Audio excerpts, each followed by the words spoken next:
Hey folks, Quill18 here, and welcome to Let's Try Carcassonne! Carcassonne is probably one of the two most classic games that people talk about when it comes to introducing people to board game life beyond something like, say, Monopoly, for example. It's Carcassonne and Settlers of Catan. These are the ones that come up all the time. And for me, I think Carcassonne is a simpler, easier, but much more interesting game to play than Settlers of Catan. If I had the choice between which of the two games, Settlers of Catan and Carcassonne, to play for the rest of my life, I would choose Carcassonne easily, without a doubt. I have been playing this online for the last, 6 months at this point? Jeez. My in real life board game group, normally we met every Tuesday. Well, we haven't been able to do that, but we still meet every Tuesday on the interwebs to play various board games and multiplayer games. In fact, since we've discovered that a lot of digital board games have great sort of play by email, asynchronous modes, we actually play every day, all week, all the time, because we can just, log in, take our turn, close the app, and go on and, do our work and everyday stuff, and then come back a couple hours later, take our next turn, and so on and so forth. So Carcassonne. Now, the interface is very, okay, this feels like mobile-centric, big, oversized buttons so that you can play on your phone. And that is true, but I have zero complaints about the experience on PC over here. Just like in real life, there are a number of different expansions available for you to pick up for this thing. Anyway, let's go ahead and jump into a local match over here. I'm just going to play with 4 AIs. There are not so much difficulties, but AI styles that you can use. Maybe I'll mix it up. We'll have a builder, and we'll have an aggressive. There's also a conqueror option, but we'll leave this guy on focus. We'll do something like that and see how it feels. Go to next. You can see you can have the option of which expansions you can enable in the game. The Abbey is actually part of the free base game, I believe. You don't have to have an expansion for it. I know a lot of people really like the river. There's actually a lot of great extra content here if you're looking to shake it up, but I'm going to keep everything turned off. Now, we do have one more set of options to select before we start playing, and don't worry, I'm going to explain the game once we get into it. The two options on the right, the remaining tiles list and the dead tiles list, are sort of digital user interface assistants. Basically, the game is played, the core game of Carcassonne is played by laying tiles on a board, and you're effectively building sort of a region, some cities, some temples, some roads, that sort of thing. This lets you choose whether or not the tiles are visible in-game, so you know which tiles are left. Basically the same as if you as a player had sort of was double-checking a reference of all the tiles in the game and marking off which ones are used. Well, you don't actually have to go through all that work. The game will tell you which tiles are remaining in the deck that could still be drawn. Dead tiles will put a red cross on the map in places where no remaining tile exists that could possibly go in that spot. So both these things on the right are sort of user interface helpers, which are very, very nice quality of life improvements. Really, really like them. This over here, play with fields, is an optional rule. Fields are fantastic and are definitely, I believe, the way to go with this game. However, I can see why this is an option, especially in real life. And in fact, the manual for Carcassonne, which of course you can just Google Carcassonne PDF manual and download it, the base manual does not have fields in it. It's an extra manual that has sort of these advanced rules which introduces the concept of fields. Fields are fantastic, but could be very confusing for your first game, especially in real life. It's not so bad here on the computer because we have another user interface enhancement that can show us who controls various fields. I'm going to leave it on. Don't worry, we'll explain how the game goes once we jump into it. So here we go. I don't know. Oh, I'm going to be first. Well, what tremendous luck. That's actually really, really convenient for the purpose of this. Let's talk about the user interface momentarily before we talk about how the game is played. This is the simplest game in the world to sort of learn, and very hard to sort of master. There's a button down here for the camera mode. I believe the default camera mode is a sort of 45-degree tilted isometric kind of view. I think it actually looks lovely. It actually adds a lot of character, especially as the board sort of starts to get filled out. But I really like the top-down view because for my money, it's a little easier to see what's going on. And more importantly, when I'm playing multiplayer with my friends, it's a lot easier for us to be in this mode and, refer to things maybe north, south, east, west, or, left and right kind of thing. Whereas if we're angled like this, it can be hard for us to communicate because you can't just click and sort of ping a spot and talk about that spot. So I like this. This button here shows you who controls fields. Again, we'll talk about fields and what this means in just a moment. So I'll leave that off for now. We got a button over here. This is the thing that shows you the remaining tiles in the game. And if you have that option open, you can take a look at this. All right, let's explain what's going on here. Your turn in Carcassonne is very simple. There is a deck of tiles. At the start of your turn, you will draw the topmost tile, and then you will put it somewhere on the board. And then potentially you'll place a meeple. That's it. That's your whole turn. Then it goes to the next person. You don't have a private hand, there's no secret information. It makes this game really ideal for pass and play, which you could see on the first menu. These AI over here could have been other human players. You could, both sit at the same deck, or maybe, pass a phone or a tablet around. It works really well for that. Your ultimate goal is to score the most amount of points, which is what the sort of coin over here represents. We all have 0 points currently. There are some points that you're going to score during the game, and there's some points that you're going to score at the end of the game. Like a lot of Euro games, the interesting twist with Carcassonne, it can be very difficult to know who's going to win until the very moment the game is over and you start crunching all the final numbers. So it keeps that sort of drama alive right until the end. All right, so here I've got to place this tile. So the tile I've got is an Abbey tile that's got just sort of green grass all around it. And there's limits in terms of where I can place it. This tile, as it turns out, can only be placed right over here. The reason is there's one tile that gets placed blindly at the start of the game, which is what happened here. This tile has a road going from sort of east to west, and it's got a city start, sort of city walls over here on the south.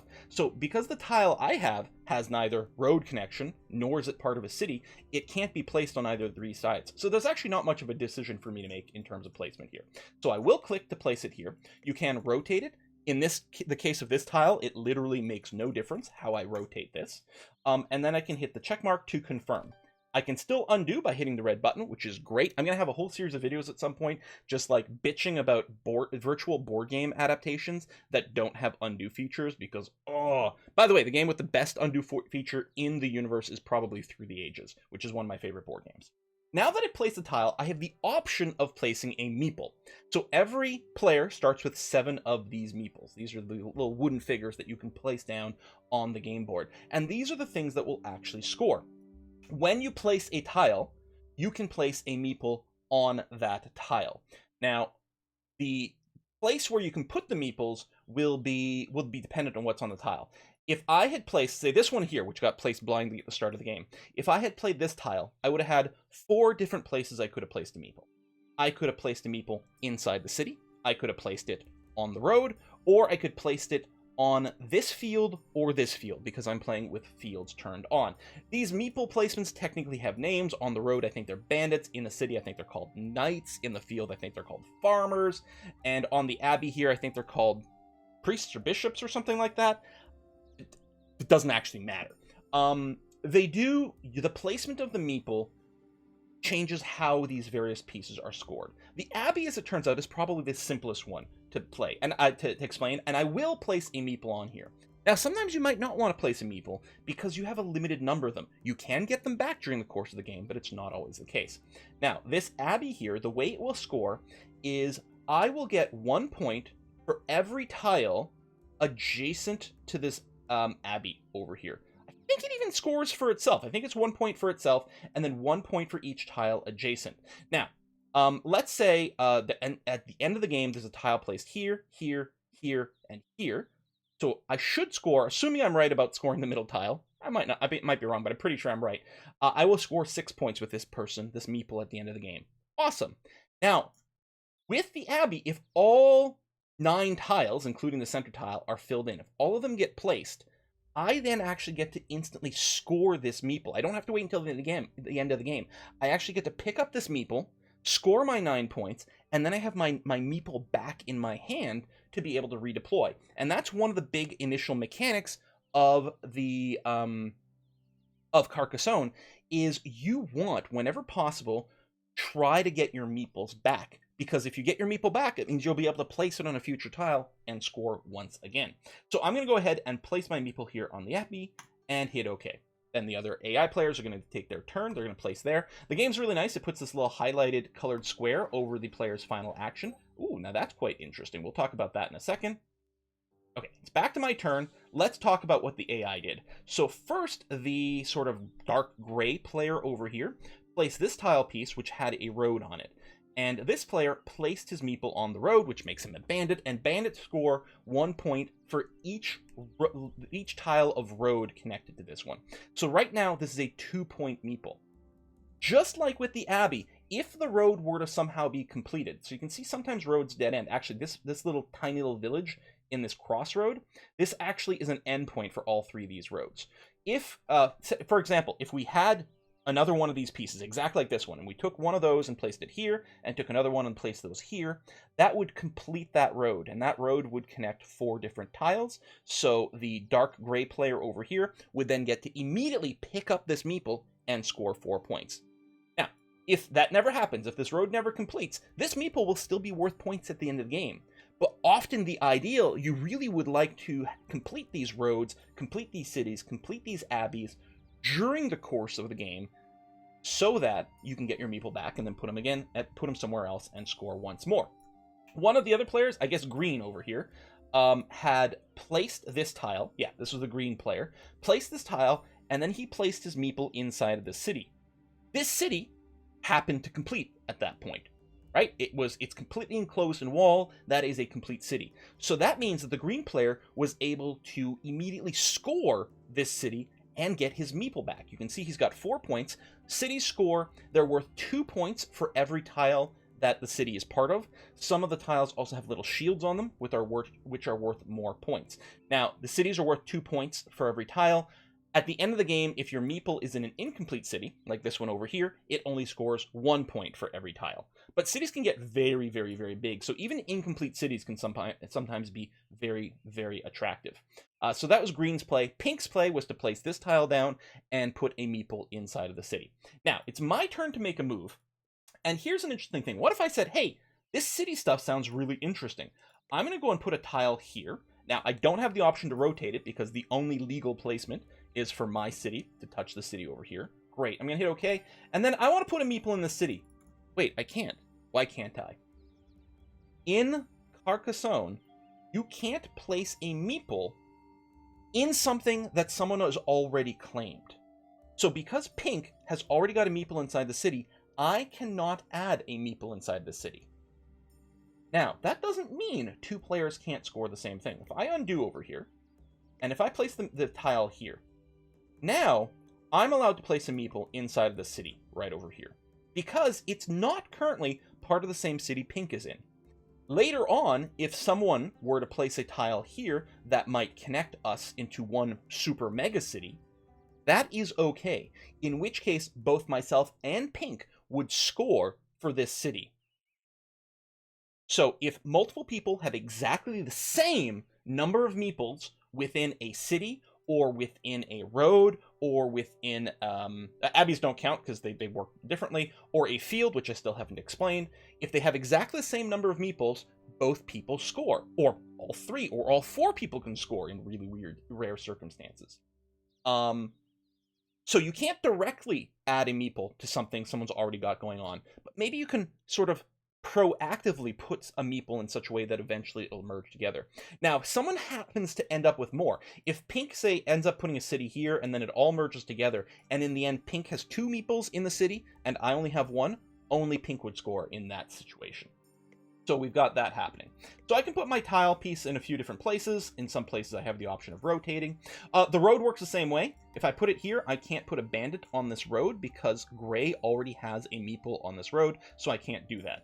Although again, if I did something like this, if I placed a meeple over here, and then later on this road connected, that's fine. Both Gray and myself would score. In fact, this might be a very tempting move, because I would have the option of potentially piggybacking on a road that sort of already exists, which is kind of a nice way. So maybe I would do something like this. For the sake of argument, let me go ahead and do this. Whether or not this was the ideal play, I don't know. Let's finally talk, well, I don't want to put my meeple here. I was going to say I want to finally talk about fields. I'm going to put my meeple here. We are going to talk about fields, hopefully next if we do that. So Gray has placed the city over here and put a dude inside. See, I didn't claim this city, which may or may not have been a mistake. I don't know. I just wanted to play on the road. So he has put the city tile down over here. It's got a shield. The shields are worth extra points as well.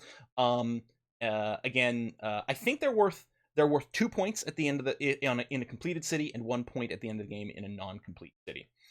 So I could do this, but I wouldn't be able to put a piece inside of the city because it would be part of the same one. Same thing if I do this. So that would benefit Gray, but not do anything for me at all. I really want to play into a field. So I feel like I'm going to do that now, even though this is actually probably a terrible move. But let's demonstrate how a field works. I'm going to do that, and so I really should go probably here. I probably should do something completely different, but let's say I put a meeple down right here. So a farmer in the physical game, you actually they lie down like this instead of standing up. It just makes them a little bit easier to differentiate from other things. But here it doesn't matter. I'm going to put this meeple in a field instead of in a city or anything like that. I'm going to hit OK to lock it in, and when it comes to my turn again, we'll be able to demonstrate exactly what's going on. Moment. All right, so it's my turn now. Let's talk about fields. If I turn on this button, what it's going to do, it's going to color code the field that I own. This is one of the reasons that like playing with fields in the digital game is a heck of a lot easier to like sort of keep track of than in the physical board game here. So I control this field over here with all the stripes. And as people add more stuff, like if I were to do this, you can see my field continues over here. A field is broken by roads, it's also broken by cities. You can see it's not increasing over there. Although if the right tiles were placed to connect things all the way around, then perhaps my field would extend somewhere else. Farmers are never, ever, ever picked up. They stay there. Once you commit a farmer to a tile, he's there until the very end of the game. Farmers score points for every completed city that the field touches.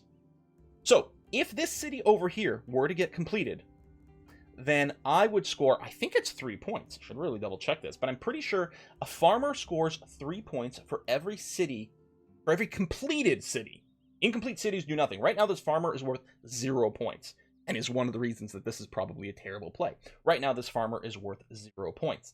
But if this city gets completed, it'll be worth 3. If this city gets completed, it'll be worth a total of 6. Hey, that's pretty fantastic. There's all kinds of ways that you can be quite sneaky about sort of spreading your field so that it reaches as many cities as possible.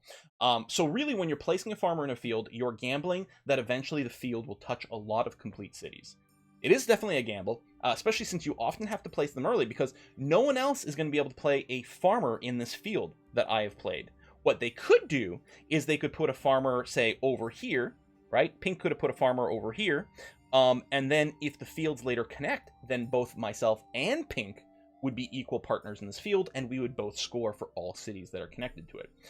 It can be really sneaky to, like, if Pink had played here and then, you know, made another move here with another Pink person, another Pink farmer, and then merged it all up, and then all of a sudden Pink would have 2 meeples, 2 farmers in the field, which would override my single farmer and means I wouldn't get any points whatsoever.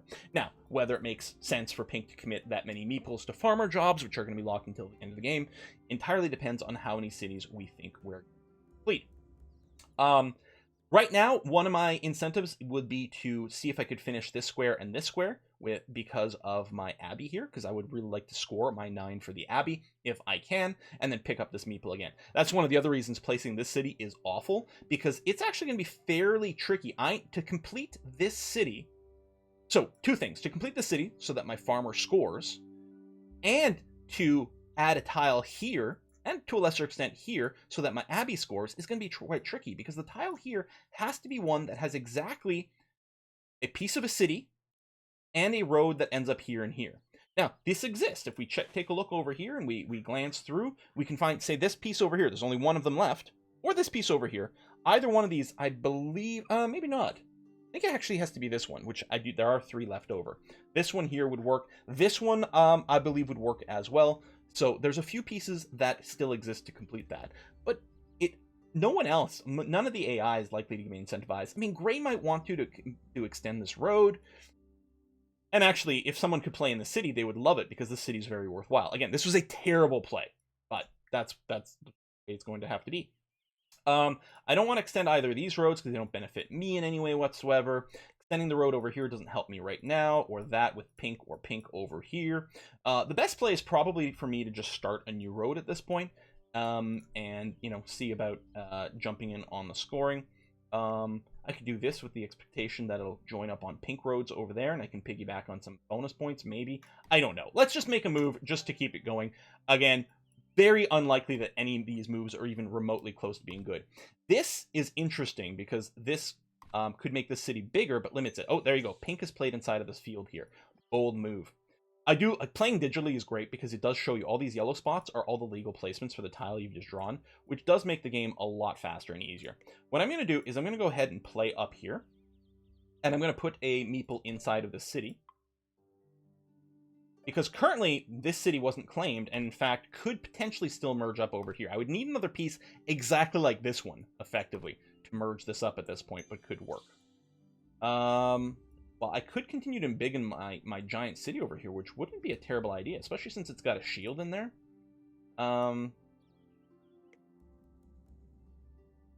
Sure, this one. Done.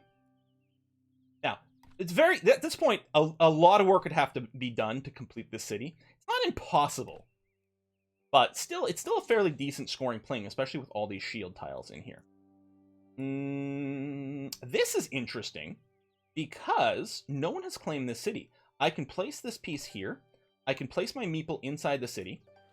The city instantly completes, which means I score 6 points. 2 for each tile in the city. No shields or anything. Wow, that's going to be really valuable over there for dark gray.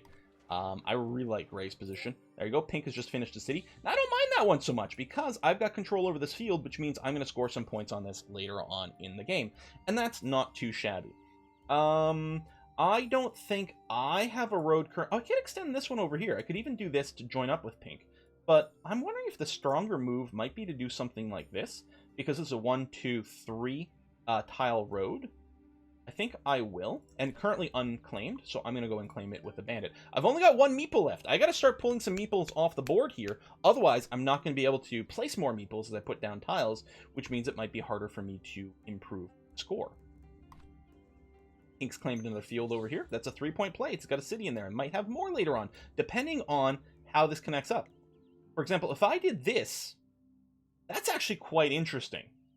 Because what happens is now these 2 fields merge. So right now, this field in the north, if I just put it somewhere else, this one here is just blue. It belongs entirely to me. This one belongs entirely to pink. If I do this, it's going to merge both of our fields together. Because we have exactly the same number of meeples, 1 each, we would both score this. By doing this, I'm giving pink 3 more points because they now touch this, but I'm also giving me 3 more points by doing that. I'm also embiggening my own road over here, so that's not a terrible play. Whether or not it's the best, I don't know. Let's just go ahead and click. Now, we have to be very careful. If somehow, and I think it's entirely possible, if, let's say this piece right over here, see this? If pink were to draw this, or if anyone were to draw this, and put it right here, what would it do? Well, it would add this field over here to this big one, which means all of a sudden now pink would have 2 meeples in this field and would claim it instead of me. Hugely risky. Now, that's still going to be the case that pink would win this one over there, but now they're going to, like, you know, I'll also lose this. What I might want to do is preemptively see, is there a way that I could go and place this tile in such a way that I could get myself a meeple, maybe position to extend? Well, it's possible. If I were to do something like this, for example, I could put it down, put a meeple farmer over here, and then hope that somehow we get a piece that doesn't cut this off so that my extra meeple here can join the big field, and therefore I'd have 2 meeples in this field and I would be protected. I'm just going to go ahead and make this play over here. I could put a meeple inside of this. That would score me 3 points, this farmer, because there's a completed city over here. There's no way this meeple would ever connect to the rest up over here. Now, I'm not sure a 3-point play is worthwhile here. It would lock this meeple for the rest of the game. It's my last one. I don't think I really am keen on that idea. I think I'm just going to place this tile here and hit OK. Again, there's a good chance this was a bad move or unoptimized, but, you know, I'm trying to keep the video going while also providing commentary here. So we'll just do our best. Okay. Oh yeah, it could complete there. So it was pretty doomed for me in terms of keeping control over this field with pink, because there's a lot of ways to do it. Now I actually don't have to worry about this connection so much, although pink now has a meeple in this city placement over here, which means if we merge this up, pink will also score at the top. If we divide, then they'll score the bottom and then get their meeple back. Pink's in a really good position, and I left them tons of opportunities to do it. Again, I might want to like consider, oh, see, there's our first red X. It's literally impossible for a piece to ever fit in here. As it is, there's just no piece left in the deck that could possibly complete that. so we know that's kind of a potentially a dead-end play. That might be something we're trying to do. I don't know. But I kind of feel like maybe not. Now, over here, I could place a farmer meeple in here, probably on this side, with the hope that later on I can get a bendy piece road or something and do this, and that will give me a second meeple back in this this giant field to score. Even if it doesn't work out, notice I have a bunch of meeples again because this road completed and stuff. Even if it doesn't work out, there's a good chance this city will complete, so worst case scenario, this meeple should still be worth at least 3 points at the end of the game. And it might effectively give me a bigger point swing if I can merge it back in there. So let's go ahead and do this. And there might have been a better spot for it, but, you know, chop chop, we got to keep this moving on. So I'm really hoping for a bent piece of road to pick up so that I can go and merge these fields. Especially now, there's another complete city over here. That's a lot of points for green. I did not get the piece I wanted. Is there a sweet spot for this? I'm not sure there's anything I am, you know, critically eager to play. What I might do is just add to maybe my road connection over here. There might be other places I could do, you know, funky piggyback things. I could go and drop another meeple in the field here with the hope that it'll connect. That would be an incredibly aggressive sort of, you know, double play for this field while locking a lot of my guys behind. And I suspect that's probably not the way to go. Let's just slap it up over here, let's say. Do I want to deploy another bandit? Maybe. If we do this, you get on this guy's road, or maybe I just go off in my own, like, totally different direction over here. Let's do this and hope that I can piggyback on this guy's road. Done and done. Okay. You can see the game is fairly quick. I mean, the AI plays quickly. Hey, there you go. Very pleased with that, actually. Another completed city. They're scoring their cities like crazy, and now it's becoming much more important that I get in on this field again. So it might be worth doing that. I think it's probably worth doing this. Ooh. This will give pink more points than it'll give me. And really, there's not really any hope that this city will ever finish. Because here's what, by doing this, I'm giving myself, assuming the city never finishes, 1, 2, 3 points. 1 for each tile, 1 for the shield, assuming this doesn't complete. I'm going to give myself 3 more points. Plus the value of this tile, but of course I could just put the tile here. So we don't have to worry about counting the tile. So what I'm doing is I would give myself 3 extra points, but I would give pink 1, 2, 3, 4, 5 extra points by doing it this way, plus whatever gets joined up over here. So I think what I'm going to do is I'm just going to put it down there, unless I want to maybe start another city. The thing is, these cities I would start, I could put it there, but I wouldn't be able to add a meeple because it's already in there. There's not really a good chance that any of these will finish either. So I could put another meeple down here, and this meeple, if I put it here, again, we don't have to count the tile itself. It's mostly what else am I going to get? I'm going to get 2 extra points. If I put this here and put a meeple, I'm going to get 2 extra points. I don't know if a 2-point play is worth it for my last meeple. I think it's better to go here. Again, I'm still going to get the benefit from this tile itself. This one's already in position to score it, and I can save my other meeple maybe for some future play. I could also put it somewhere else, but the same thing is here. Yeah, I think that's going to be okay, and I think merging that up, there's not much point. Now this could be a power move, because if we get a piece here, this would also get me in on the pink field. So I've got a way to get in here and here. Both of them are reliant on roads, but different types of roads. If I get the straight road piece, then I can finish this. If I get a bendy road piece, I can finish this one. This gives me 2 ways to get in on the mega field. I'm going to do that because that mega field is worth so many points. If I get 1 to complete it, well, that's 3 more points for me now. If I get one of my meeples in the big field, then I'm scoring the big field again. If I get both, then I actually deny it from pink. Now, this is annoying. I drew an Abbey tile, which is a really good way to get a lot of points, but I don't have a meeple to place on it, which makes it incredibly disappointing. I don't want to put it here because it definitely limits how many pieces could complete that one.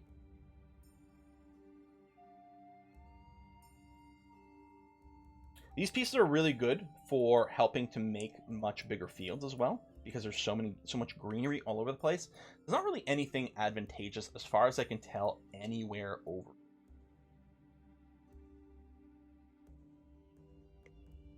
extends pink field, but not, I think, in a way that is helpful to me in any way.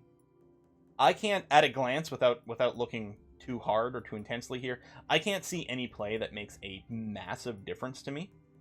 I could use it as a bit of an annoying blocker for one of the other players. Like, even you want to sort of join in over here. What I'm going to do is I'm going to put it here because it reduces the number of tiles he can legally put here. Because now it's going to need a green edge over here instead of having a little bit of flexibility. Because I don't really want dark gray to join in the fun over here. So I'm going to do this. Would have loved to have put a meeple on the Abbey, though, because it scores so well. There you go. I've got a meeple back. That's great. I mean, dark gray gets one back as well. He wasn't quite as in dire straits. Green is joining that city. Pink is able to put the Abbey and complete it. Oh my god, that is so frustrating. I just picked up a piece I could put over here, which would let me join the mega field again. But pink just blocked me. Just blocked me.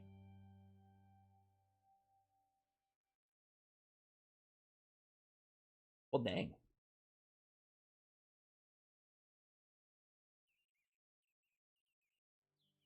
I don't have a bandit currently, right? No, I don't think I do.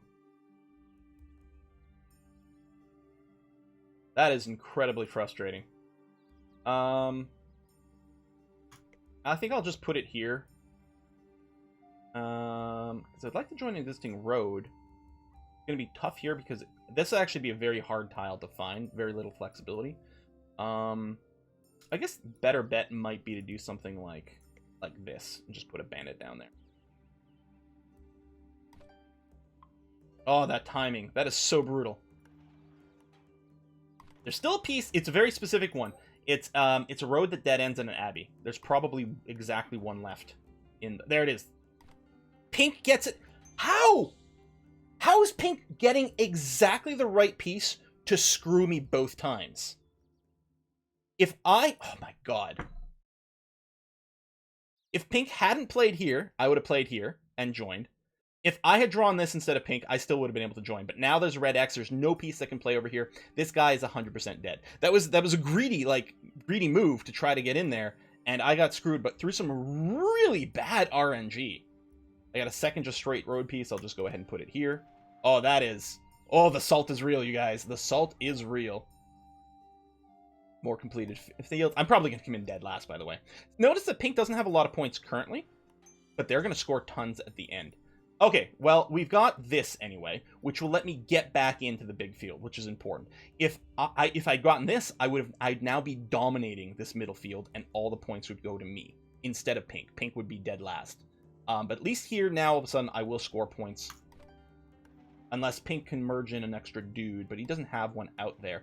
Pink just completed his Abbey over here, which is worth a ton of points. There's 9 for him. Oh, I'm so salty right now. I can't even. That piece eventually did get completed by Pink, so he scored more. I did get my Abbey complete now. But everyone's completing some Abbeys. That was a bunch of points for a lot of people. We've got a bit of a city. Now, I'm not present in any city right now, but I do have a meeple.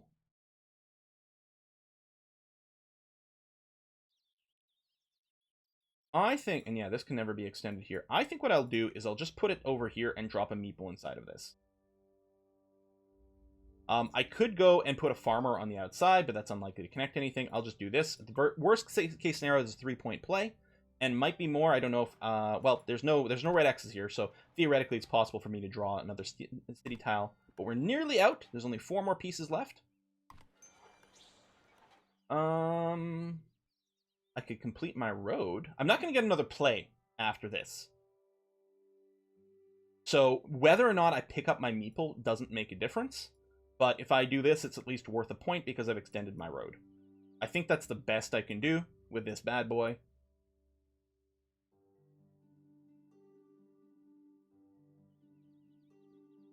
Yeah. All right. Down there. So, yeah, I'll pick this up. I do like how the graphics change when the road's complete. And here comes the final piece. Going right there, green completing another city, which he's scoring for the city, and he's got that farmer over there, which is scoring for an extra city. That was a 7-point play. That was crazy good. Let's see how I did by trying to play at fast speed while doing voiceover. Probably not great. Hopefully not dead last. I have no idea. So you can see all the end. So every worker, every meeple that hadn't been picked up throughout the game is now being scored. So you get full score for the roads, even if they're not completed. You only get half score for your incomplete cities. You get full score for your monasteries, 1 per tile. You got 7 points there instead of 9 because you didn't have those 2. Now we're going through. So the way it does, you score like one type of thing at a time, and so you can see like there's this sort of tug of war happening back and forth. Fields, this is the big one. 0 points for that meeple I placed there. How many was that? I didn't get the pop up. Pretty good now. That pink is going to score. Okay, the 6 for that one, and then 21. So we both scored 21 on that field. Oh, I might win this by a point. Will I? Oh my god, I won it by a point because I got back in the mega field for 21 points. I was worried that if I hadn't blocked pink, I would have still lost. Because that is a huge flick. Because we could have pink over here, the aggressive AI, would have only scored 6 for fields. But turns out we were okay. But that was insanely tight. Again, considering I wasn't really paying attention. The AI does a decent job in this game. I'm not going to say it's necessarily brilliant. It doesn't tend to make a lot of misplays, right? It tends to do fairly solid plays on each play. But, you know, whether it has the look forwardness of a human, I don't know. The fact that I won here is probably indicative that the AI is not the most brilliant, but it'll probably kick your ass the first few times you play for sure. And yeah, the interwebby play is quite good as well. Works great in real time, works great asynchronously. I've played this quite a few times with my friends at this point. There's also the online matchmaking lobby if you want to find some people to play with that way. You can see, I mean, there's nearly 500 people online right now playing this game, so you can probably find someone to play with. Again, available on Steam, available on mobile. Anyway, it just occurred to me, hey, I haven't made a video for this yet, and I really should. Thanks for watching. See you next time.